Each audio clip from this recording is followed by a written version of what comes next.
templates for social media posts? Oh, you bet. All right, we're going to start with the purple circle.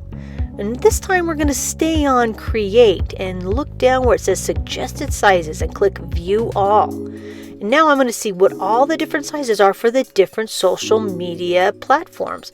I'm going to choose the one for Twitter or X or Twix or whatever you want to call it. So I click on that.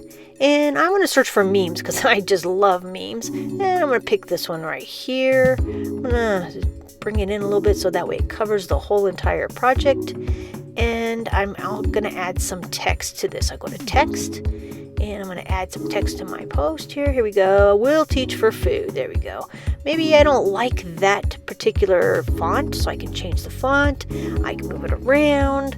I can do all kinds of things with this. Once it's ready, I download it and I add it to my specific social media platform. Thanks for watching, and if you hit that subscribe button, you get more videos about Adobe Express.